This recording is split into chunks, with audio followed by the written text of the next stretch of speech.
The city was already humming with rumors before sunrise, but by the time the first headlines hit, Washington was a pressure cooker. In the East Wing, the air was thick with tension, the kind that made even seasoned staffers walk on eggshells. Melania Trump, usually the picture of composure, was pacing the length of her private office, her phone clutched so tightly her knuckles blanched. The news had broken. Barron's DNA results, long whispered about in the corridors of power, had leaked. And not just leaked, circulated, dissected, and weaponized by the very people she'd spent years trying to outmaneuver. Outside, the city was waking up to a new scandal, but inside, Melania's world was shrinking. She stopped at the window, staring out at the manicured lawn, her reflection ghostly in the glass. The phone buzzed again. It was Raymond Hull, her crisis manager, his voice low and urgent. "We have a problem. It's everywhere. Twitter, cable news, even the late-night shows.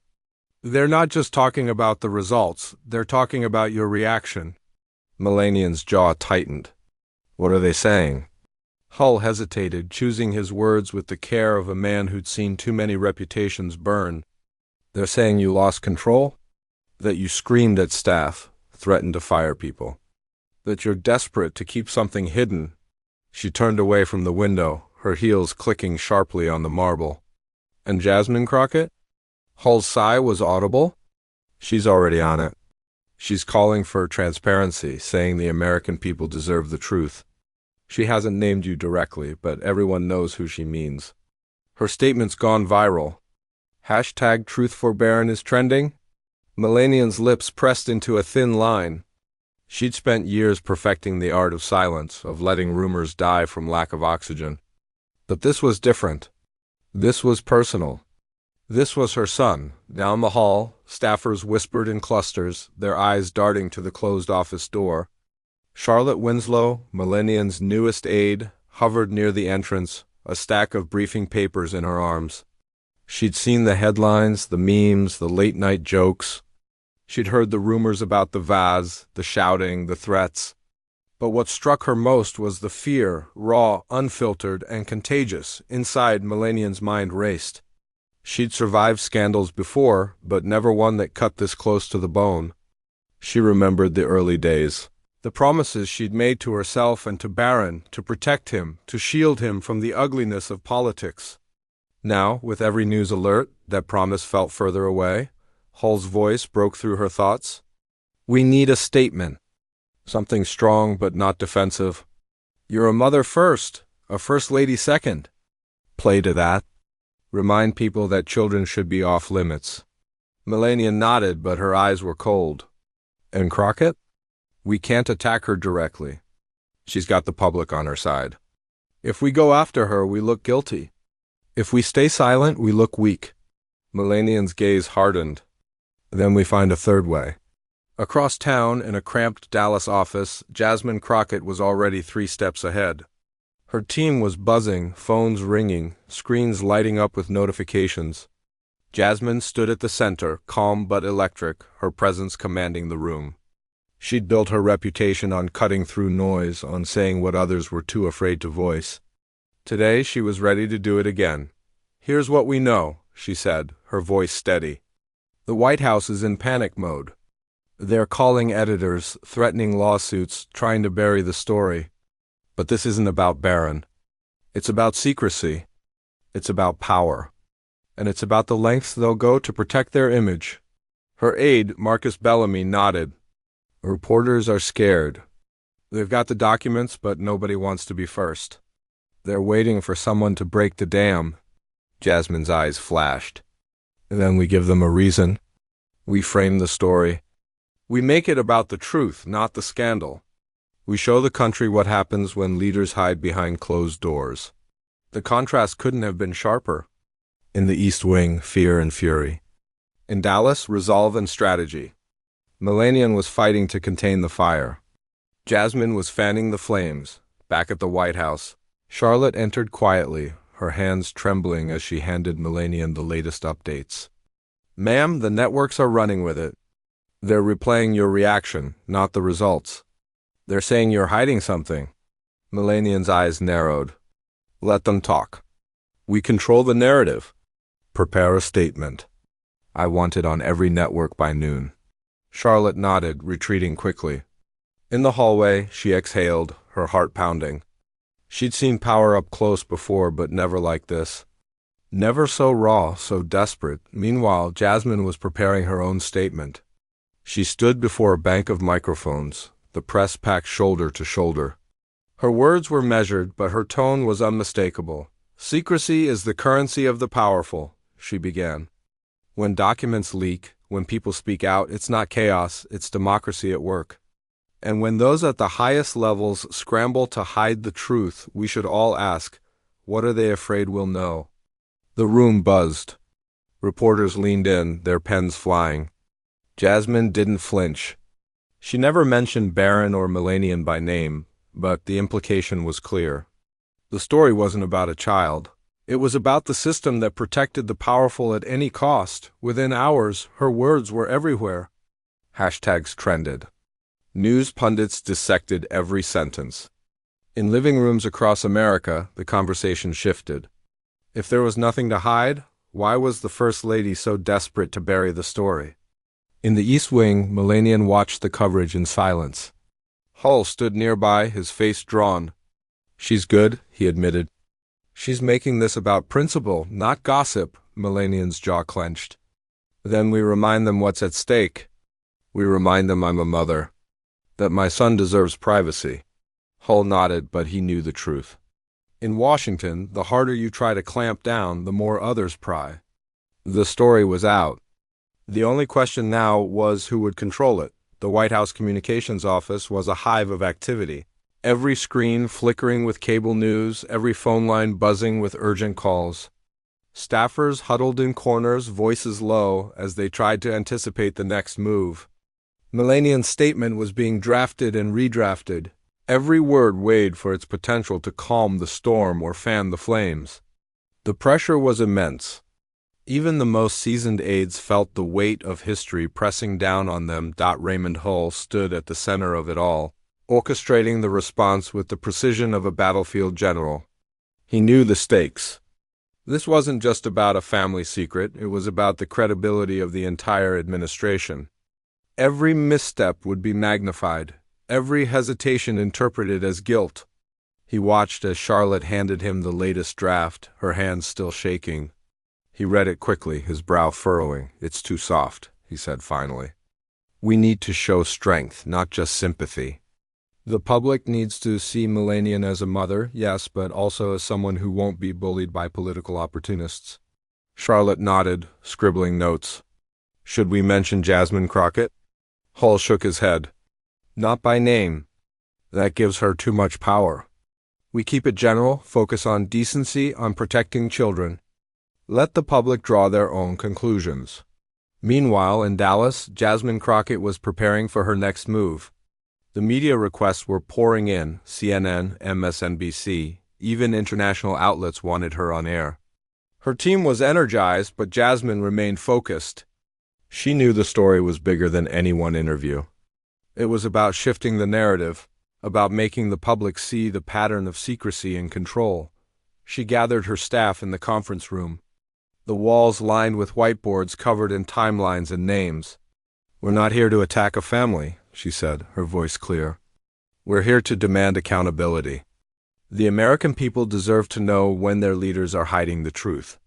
We keep the focus on transparency, on the right to ask questions. Marcus, her trusted aide, nodded. The networks are already framing this as a battle between you and the First Lady. They want drama.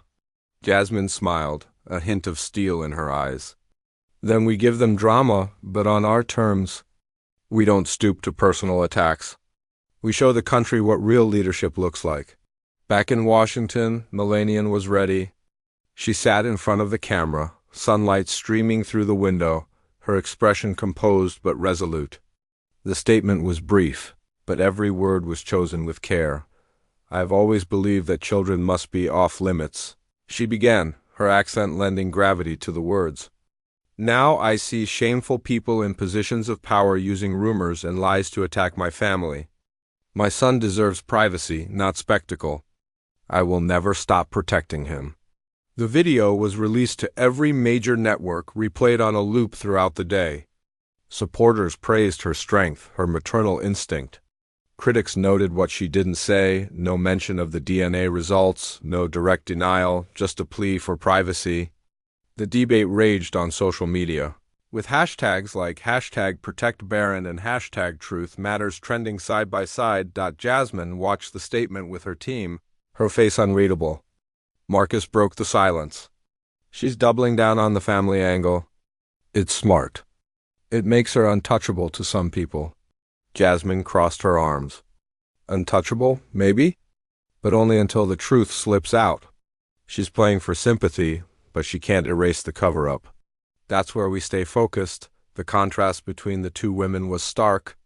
Melania, the embattled mother, fighting to protect her son from the glare of public scrutiny. Jasmine, the relentless reformer, demanding answers and refusing to be silenced. The media ate it up, framing the story as a clash of values, a battle for the soul of the nation. As the hours passed, the pressure mounted. In the East Wing, Melania's team scrambled to keep up with the shifting narrative. Every new headline, every viral tweet threatened to undo their carefully crafted message. Hull called an emergency meeting, his voice tight with frustration. "We can't keep denying without specifics," he said. "People are already questioning if the report is fake. Why not release the truth?" Melania shook her head. "Nothing fades here. Everything sticks. They will use this to destroy him and to destroy me." Hull sighed, knowing she was right. In Washington, secrets never stayed buried for long. The harder you tried to hide them, the more determined others became to uncover them.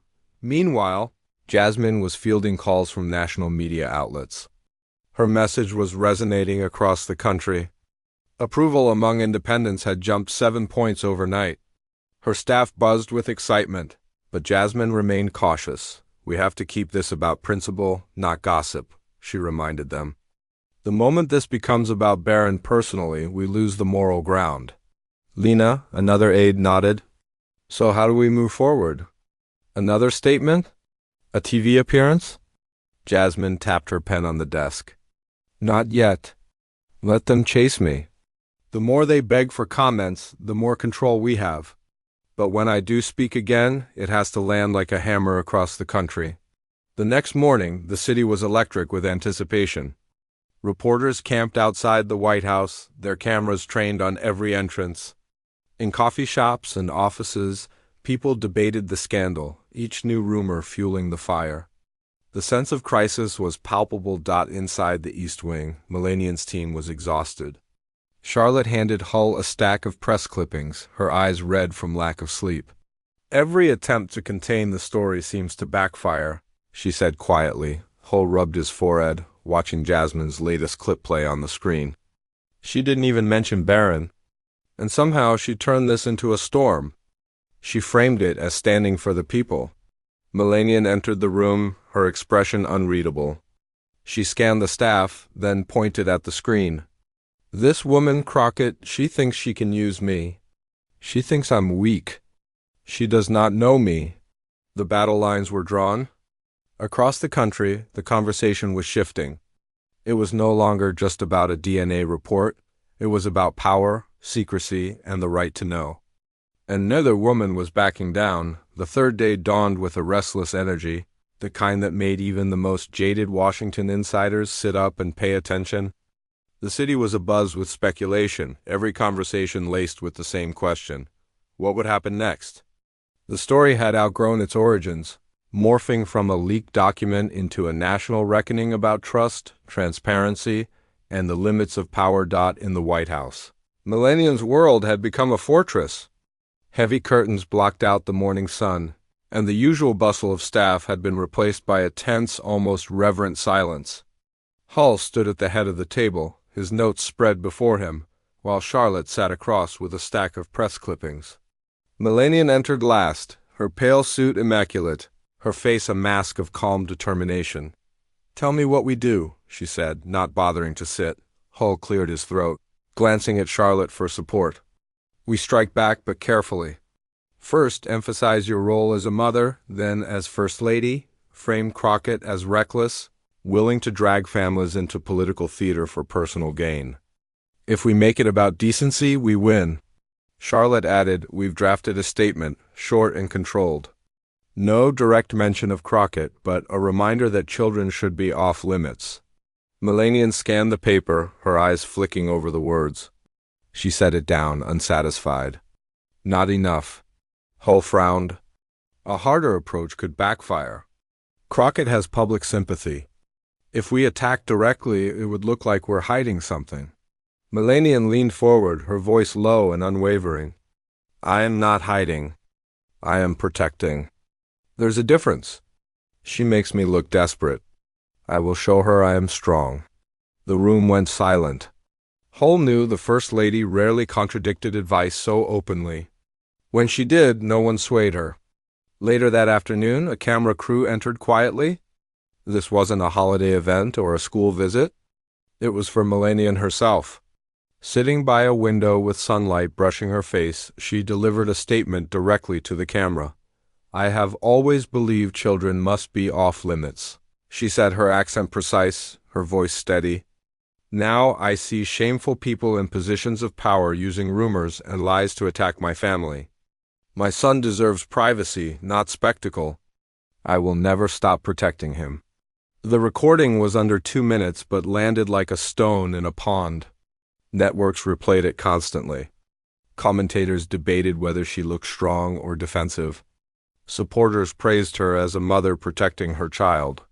Critics noted she hadn't addressed the allegations, only scolded those asking questions. In Dallas, Jasmine's staff watched the video together. Marcus broke the silence. "She's doubling down on the family angle. Smart. It makes her untouchable in some eyes." Jasmine crossed her arms, her gaze unwavering. "Untouchable maybe, but only until the truth slips. She's playing sympathy, but she can't erase the cover-up. That's where we stay focused." The next morning, Melania's pushback expanded, reaching even friendly media outlets. Her team coordinated with sympathetic journalists, ensuring the narrative of a mother under siege was front and center. Op-eds appeared in major newspapers, echoing her call for decency and privacy. The White House released photos of Melania and Barron, carefully curated to evoke empathy and reinforce her message, but the public was divided. For every voice calling for compassion, another demanded answers. Social media was a battleground, with hashtags like #ProtectBarron and #ReleaseTheTruth trending in tandem. Memes mocked Melania's rumored meltdown. While others painted Jasmine as a crusader for transparency, Jasmine, meanwhile, was preparing for her next move. She knew the story was at a tipping point. If she pushed too hard, she risked alienating the public. If she held back, the White House would regain control. She called her team together, her voice calm but urgent. "We're not here to destroy a family," she reminded them. "We're here to demand accountability. We keep the focus on the cover-up, on the abuse of power. We don't let them change the subject." Marcus nodded. "The networks want you on every show. They're calling this showdown of the year?" Jasmine smiled, but there was no triumph in her eyes. "Let them wait. When I speak, it will be on my terms." That afternoon, Jasmine received a call from a trusted journalist. "I've seen the document," the reporter said, voice low. "But publishing is too risky. The First Lady's team is circling. Anyone who touches it could be destroyed." Jasmine didn't flinch. "Let them come. I'm not easily scared. But remember, the story isn't about Barron. It's about secrecy, about the lengths they'll go to protect their image while demanding silence from everyone else." The journalist hesitated, then sighed. "You're right. The public deserves to know." Jasmine hung up, her resolve hardening. She gathered her team. "Here's our plan. We don't touch Barron. That's off limits. The story isn't about him.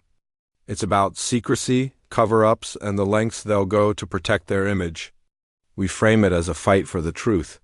The next day, Jasmine stood outside her Dallas office, microphones clustered around her.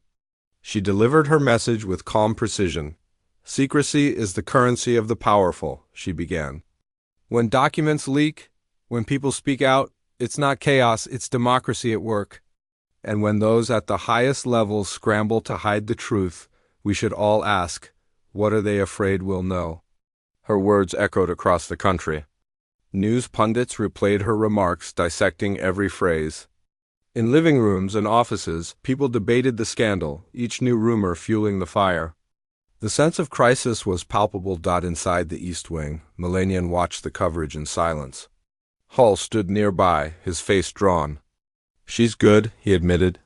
"She's making this about principle, not gossip." Melania's jaw clenched. "Then we remind them what's at stake. We remind them I'm a mother. That my son deserves privacy." Hull nodded, but he knew the truth. In Washington, the harder you try to clamp down, the more others pry. The story was out. The only question now was who would control it. The city's pulse quickened as the week wore on. The scandal had become more than a headline. It was a litmus test for the nation's trust in its leaders. In homes, offices, and on every glowing screen, Americans watched the drama unfold. Each side digging in, each narrative sharpening. The White House, once a symbol of unassailable power, now felt exposed, its walls echoing with the uncertainty of what might come next. Inside the East Wing, Melania's team was running on adrenaline and exhaustion. Hull and Charlotte pored over polling data, watching as public opinion shifted with every new development.